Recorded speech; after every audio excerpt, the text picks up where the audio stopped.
नमस्ते जी। सभी का पहले सम्मान लाइ मां घुरण चाहिंदुमि श्री रावलदास केसवानी साहिब शिक्षा के क्षेत्र में विशेष योगदान ॾियण लाइ भोपाल के श्री रावलदास केसवानी भोपाल के प्रशस्ति पत्र प्रदान करे राष्ट्रीय सिंधी भाषा विकास परिषद पाण के गौरवान्वित महसूस थी करे ऐं उम्मीद थी करे तो सिंधी भाषा बोली और संस्कृति के वाधारे लाइ सच्ची तौर सां कोशिश जारी रखंदा। तव्हांजे सुनहरे भविष्य की शुभकामनाओं सां गॾु श्री रावलदास केसवानी साहिब सम्मान करण लाइ श्री अशोक गुलानी साहिब वरिष्ठ नाट्य निर्देशक श्री टीचर लालवाणी साहिब और श्री ज्ञानचंद लालवाणी साहिब शॉल श्रीपद और प्रशस्ति पत्र सां तव्हांजो सम्मान कंदा। श्री अशोक गुलानी साहिब श्री टीचर लालवाणी साहिब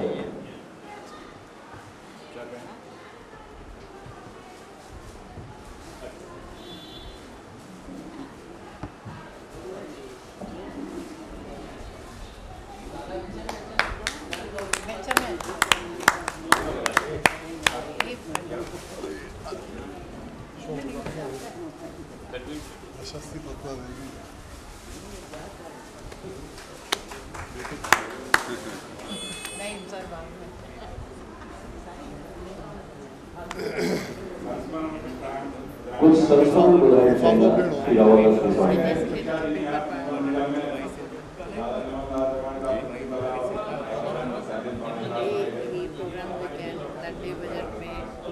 शेवाणी शेवाणी घट में घट 30 साल मौनी सां गॾु आया स्कूल में ऐं जेके भी उन्हनि जा वीचार हुआ समाज के प्रति भारत के प्रति ॾाढा सुठे नमूने सां उन सम्झाईंदा हुआ ऐं जेके भी ग़रीब छोकरा हूंदा हुआ उन यथाशक्ति जेतिरो थी सघंदो मदद कंदा ऐं असांखे एक्सपायर कंदा त भई मदद कयूं ऐं ॿारनि खे नंढियूं नंढियूं ॻाल्हियूं ॿुधाए करे असां उन्हनि खे उहे सभु यादि कंदा आहियूं त ॾाढो सुठो लॻंदो।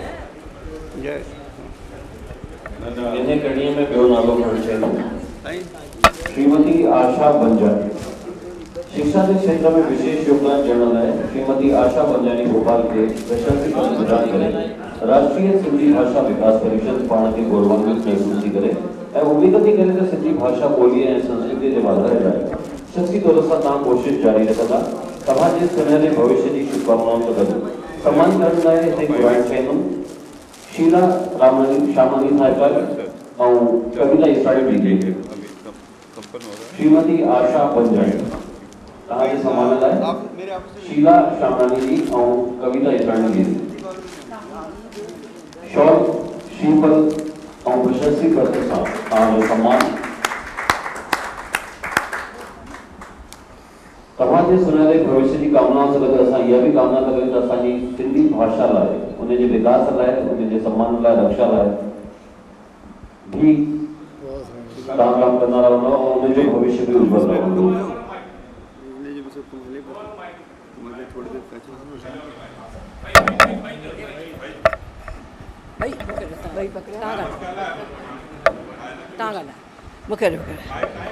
हाँ ठीक है ना।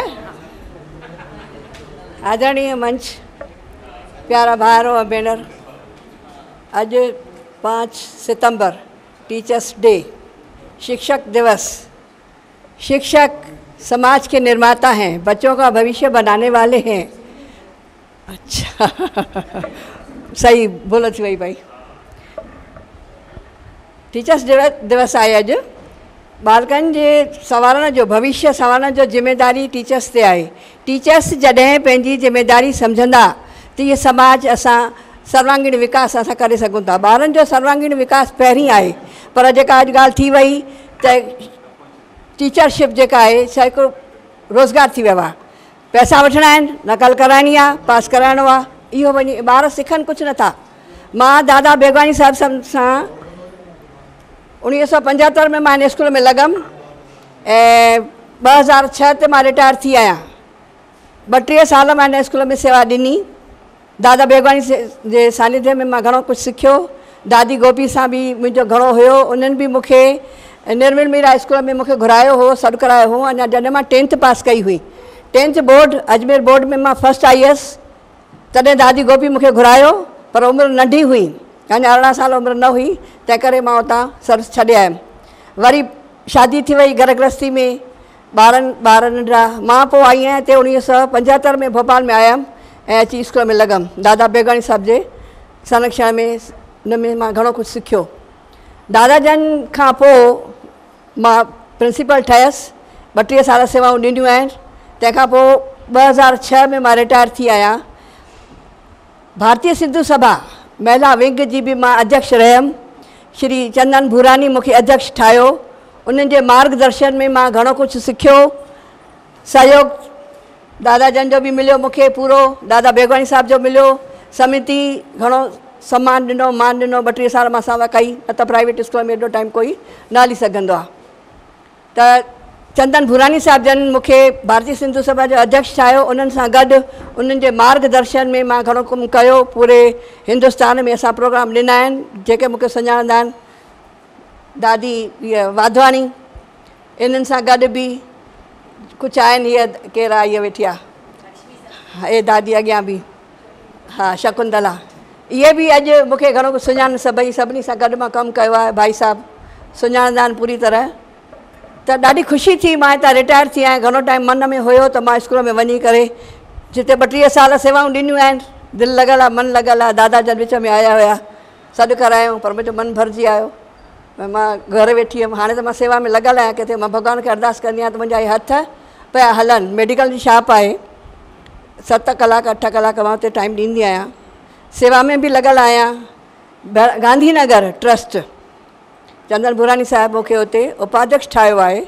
उते बि मीटिंगूं हलंदियूं रहंदियूं आहिनि। कल्ह टियों ॾींहुं बि मीटिंग, 2 अक्टूबर जो फंक्शन आहे, कल्चरल प्रोग्राम, त उते मूंखे सॾु करायो हुओ। उते सेवा मां ॾियां थी। भॻवान खे प्रार्थना सेवा में लॻंदा रहूं। तव्हांजो बहुत बहुत धन्यवाद। अॼु यादि कयो, सम्मान ॾिनव, तंहिं लाइ तव्हां सभिनी जी आभारी। बहुत बहुत धन्यवाद।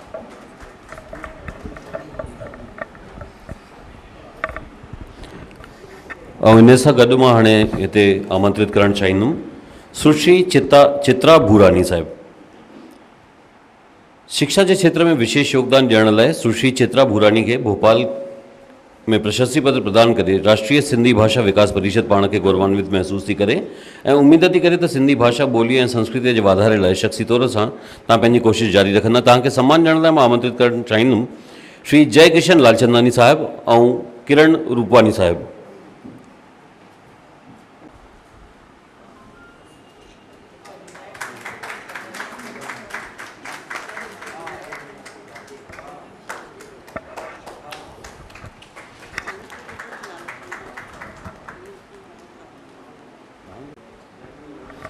ॾाढो आभार दादा Jaikishan Lalchandani and Kiran Rupani madam जो। सम्मान की कड़ीअ में ॿियो नालो आहे श्रीमती माधुरी पंजवानी। चित्रा जी जो चवण है कि ही सिंधी भाषा के शिक्षकन लाइ हो, असांजे लाइ न, असां अञा कुझु कोन कयो आहे। त मां चवां थी असां सम्मान पहिरीं इन करे था ॾियूं कि अॻिते कुझु कयो। छो त जेका भई हीअ रिटायर्ड प्रिंसिपल हुई मैडम ऐं हीअ प्रेजेंट प्रिंसिपल आहे। त असां जॾहिं सिंधी शिक्षकनि खे ॻोल्हण निकितासीं, सच थी ॿुधायां, मुंहिंजी प्यासी बैरागढ़ में आहिनि। बैरागढ़ में जेके आहिनि संत नगर में, उन्हनि जो शाम जो उते सम्मान करणो आहे। राष्ट्रीय सिंधी भाषा विकास परिषद जो हिकु कार्यक्रम बैरागढ़ में रखियोसीं भोपाल में। त भोपाल में त ॾाढो ॻोल्हणो पियो असांखे। ऐं भाऊजन जी महिरबानी, भाऊजन जो सहयोग की उन्हनि ॿुधायो कि ही पुराणा आहिनि, कुझु आहिनि सर्टिफिकेट्स, अञा कुझु प्रशस्ति पत्र आहिनि, पर उहे अची न सघिया आहिनि। शायदि उमिरि वधीक हुअण जे करे के साथ न मिलियो हूंदो या कोई दिक़त रही हूंदी। पर असां इन करे था ॾियूं, हितां भाई साहब बि वादो कयो आहे कि हाणे असां शुरू कंदासीं सिंधी क्लासिस ऐं तव्हां बि त कुझु इनिशिएट कयो। त जेके तव्हांखे इन करे था कयूं कि हाणे तव्हांखे बिल्कुलु तयारु करणा अथव। शकुन भाभी वेठी अथव हिन एरिया मां ई, तव्हांखे घटि 20-25 ॿार त कढो, हा न, सिंधियुनि जो गढ़ आहे जी।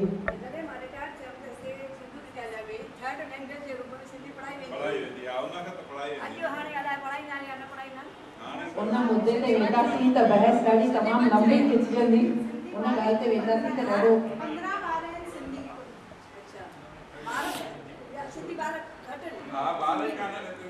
दादी ये असां सभिनी जी चिंता है सिंधी भाषा जो विकास थे, संरक्षण थे इन जे लाइ हिकिड़ो ॿियो नओं मंच कढी था सघूं, नओं वरी सां टाइम कढी था सघूं जिते वेही करे असां ॻाल्हायूं।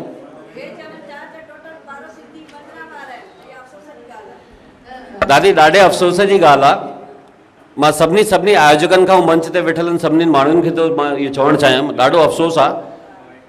मुंहिंजा पिता साहिब डॉक्टर एस.एन. मनवाणी दादी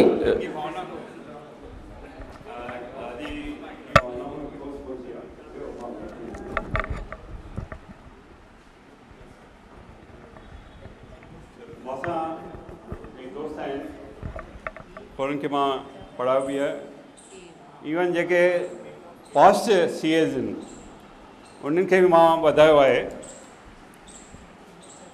मां सभिनी खे चवंदो आहियां, सिंधी भाइरनि खे,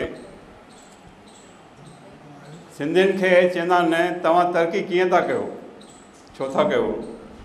छो मां सिंधी स्कूल खां ॿाहिरि निकितुमि त ॾाढो मूंखे वाइड स्ट्रगल करिणो पियो, इम्यूलेशन सहणो पियो। मां कॾहिं बि हेठि मथे न कयो, छो जो सभिनी वॾनि जो मूंखे जे मथां हथु हुयो। मां हमेशह चवंदो आहियां सिंधी जेके आहिनि उहे हमेशह प्रोग्रेसिव आहिनि। पाणी तव्हां किथे बि फिटी कयो उहो मिलंदो वञे समुंड में, अथाह समुंड में। असां सिंधियूं जेके हूं उन्हनि जी जेका आहे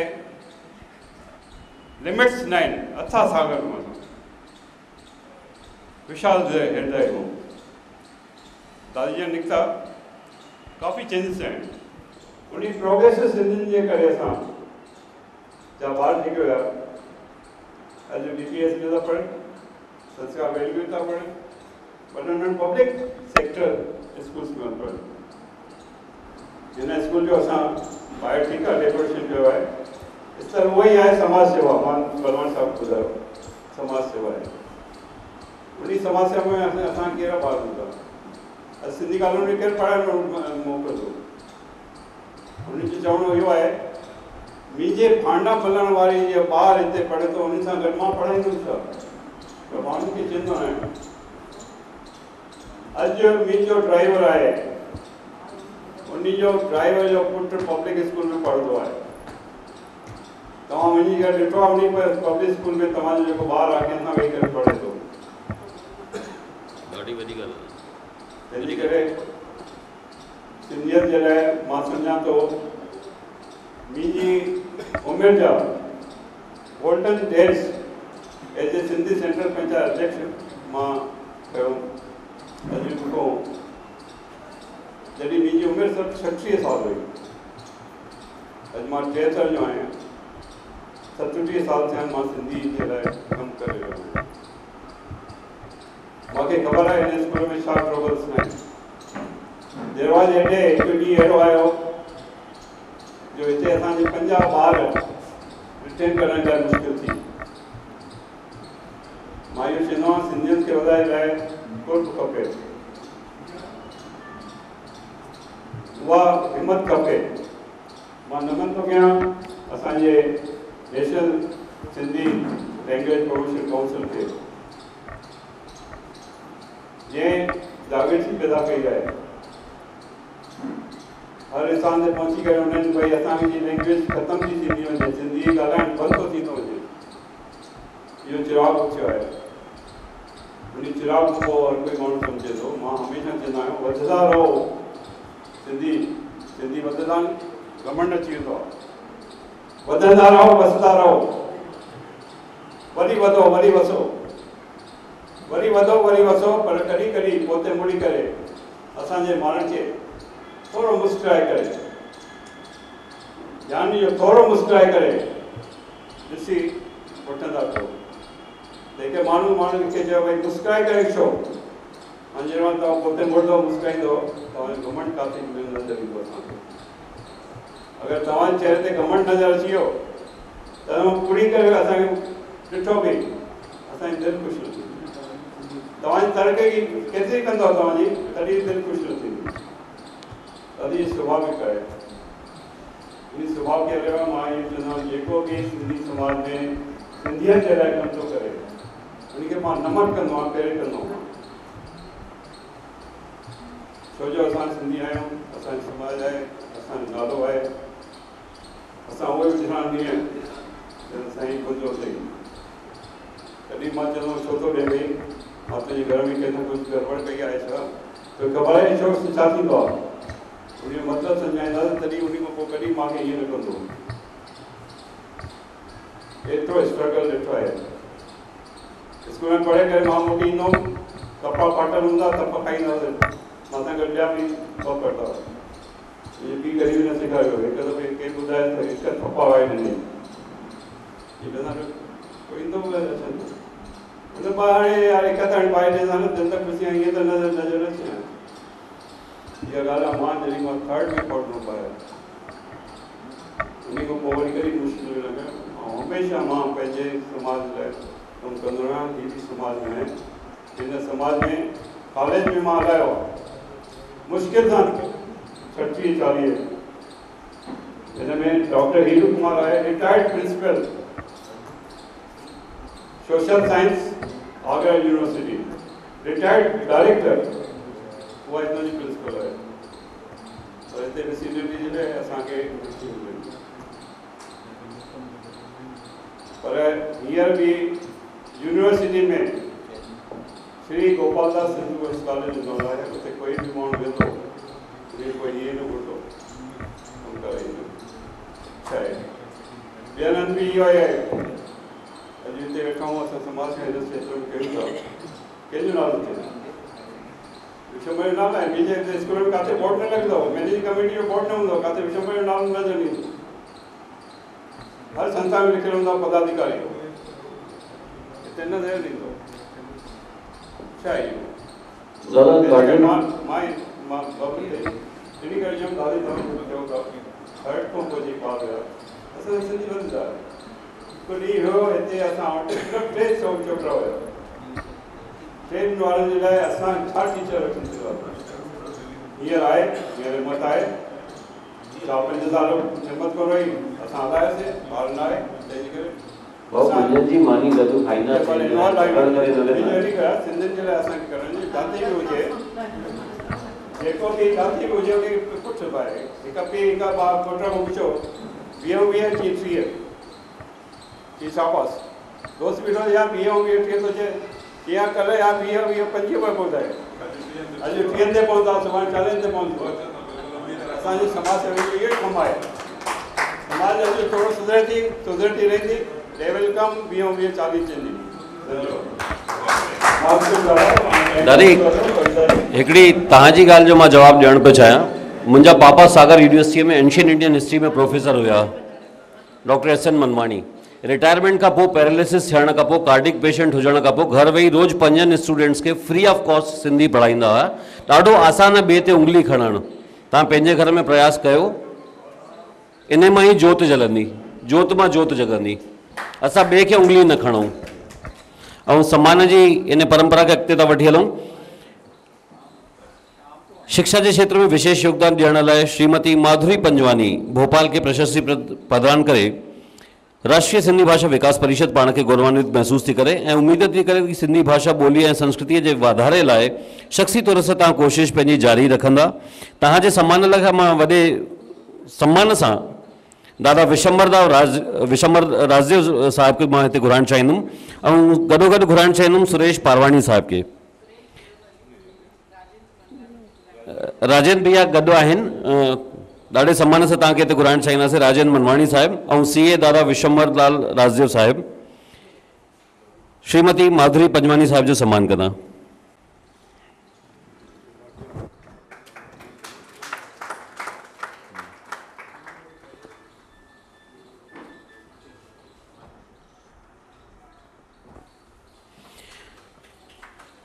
इन सम्मान की कड़ी में अगलो नालो है सुश्री सोना चावला। शिक्षा के क्षेत्र में विशेष योगदान ॾियण लाइ सुश्री सोना चावला भोपाल के प्रशस्ति पत्र प्रदान करे राष्ट्रीय सिंधी भाषा विकास परिषद पाण के गौरवान्वित महसूस थी करे ऐं उम्मीद थी करे तो सिंधी भाषा ऐं ॿोलीअ जे विकास लाइ संस्कृति जे वाधारे लाइ शख्सी तौर से कोशिश पंहिंजी जारी रखंदा। तव्हांजे सुनहरे भविष्य की शुभकामनाओं से गॾु मां हिते आमंत्रित करणु चाहींदुमि आनंद सबधाणी साहिब, सबधाणी कोचिंग जा ओनर, किरण रूपवानी मैडम और बसंत चेलानी साहब अची करे सोना चावला जी जो सम्मान करना शॉल और श्रीफल से।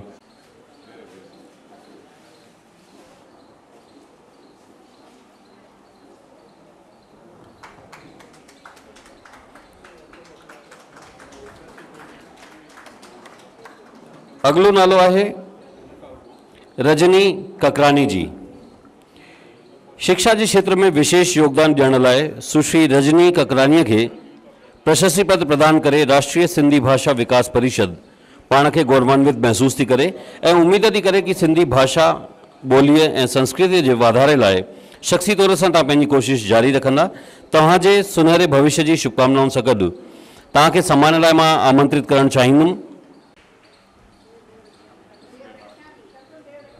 एवं श्री नागदेव जी, शकुन देवयानी, श्याम चंदानी साहब और नागदेव साहब।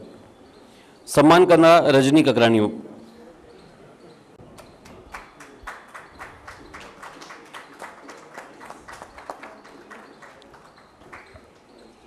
इन खां पोइ मां आमंत्रित करण चाहींदुमि श्रीमती किरण वाधवानी। शिक्षा के क्षेत्र में विशेष योगदान ॾियण लाइ श्रीमती किरण वाधवानी भोपाल के प्रशस्ति पत्र प्रदान करे राष्ट्रीय सिंधी भाषा विकास परिषद पाण के गौरवान्वित महसूस थी करे ऐं उम्मीद थी करे तो सिंधी भाषा बोली और संस्कृति के वाधारे लाइ शख्सी तौर से तव्हां पंहिंजी कोशिश जारी रखंदा। तव्हांजे सुनहरे भविष्य की शुभकामनाओं से गॾु तव्हांखे आमंत्रित करण था चाहियूं पिया। तव्हांजे सम्मान लाइ मां घुराइण चाहींदुमि श्री प्रेम सावलानी साहब और श्री घनश्याम दास जगवानी जी। सम्मान कंदा श्रीमती किरण वाधवानी मैडम जो।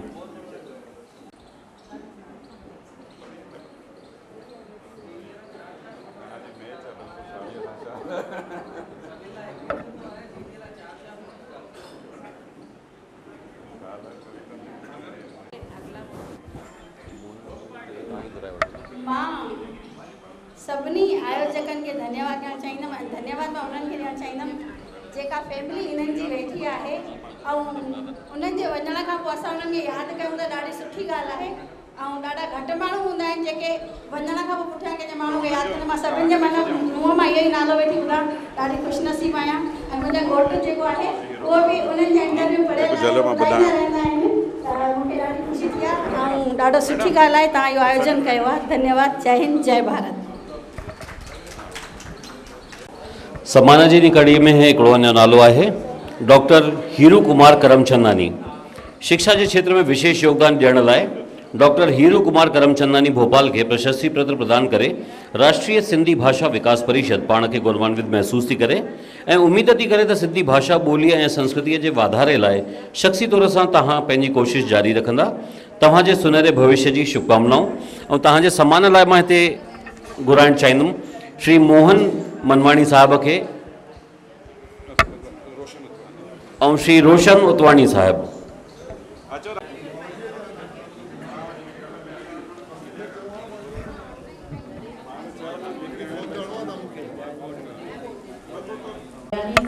जिनके सम्मान लाइ उहे अची न सघिया आहिनि उन्हनि जे सम्मान लाइ आमंत्रित करणु चाहींदासीं। छो त ईदगाह हिल्स ते रहंदड़ आदरणीय जयकिशन लालचंदानी साहब जा पाड़ेसर आहिनि त मां चाहींदसि कि रेवनदास दरियानी साहब जो ही सम्मान उहे ग्रहण कनि। आमंत्रित करणु चाहींदसि वरिष्ठ पत्रकार नरेश वासवाणी साहब जिन खे ऐं दैनिक फर्ज़ जा श्री रवि उधवानी ॿिन्हिनि खे आमंत्रित करणु चाहींदसि उहे अचनि ऐं रेवनदास साहब जो ही सम्मान दादा जयकिशन लालचंदानी खे। राजेंद्र प्रेमचंदानी के आमंत्रित करण चाहींदसि उहे भी अचनि।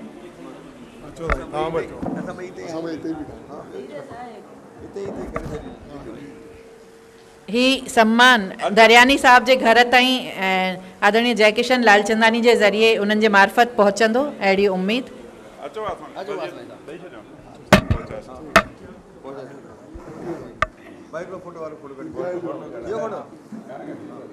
कविता दीदी विशंबर दादा भावना जो सम्मान हिते कंदा उन्हनि जी मम्मी उन्हनि सां गॾु आहिनि।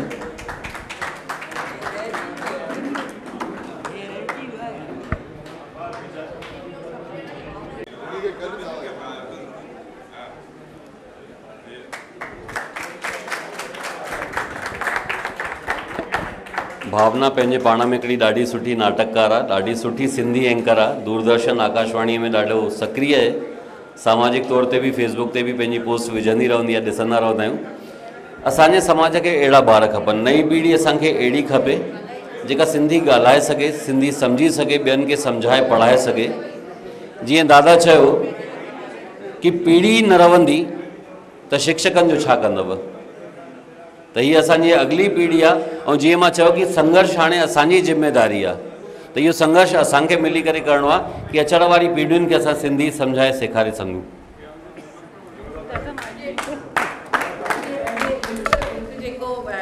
विजय जी हींअर ॻाल्हि चई कि असांजी ज़िम्मेदारी आहे, त मां ॿुधायांव जॾहिं ज्ञान भाऊ मूंखे चयो कि विजय मनवानी जी संचालन कंदा त चवनि सिंधी ॻाल्हाईंदा त अगरि हू हिंदीअ खां सिंधीअ जी तरफ़ आया आहिनि, सिंधीअ में संचालन शायदि घटि कया अथव तव्हां, पहिरियों अथनि उन्हनि जो अॼु, ऐं तव्हां त सुठो पिया था कयो, एतिरो सुठो सिंधीअ में पहिरियों दफ़ो संचालन।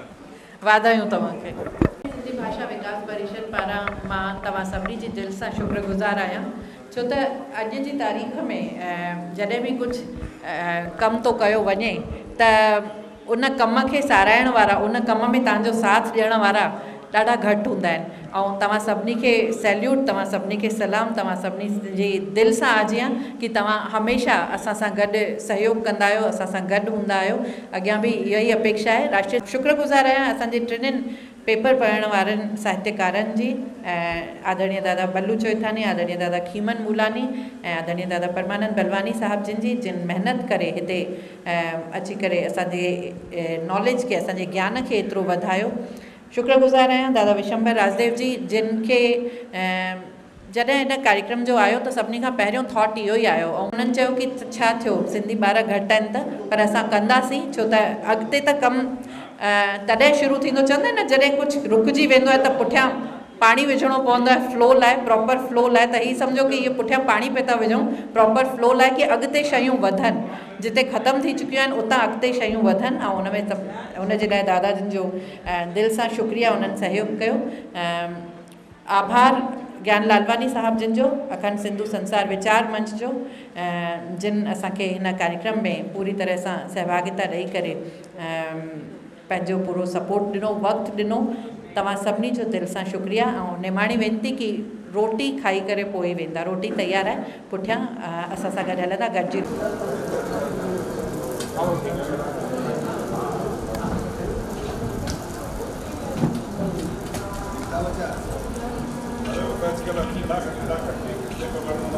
Let's go.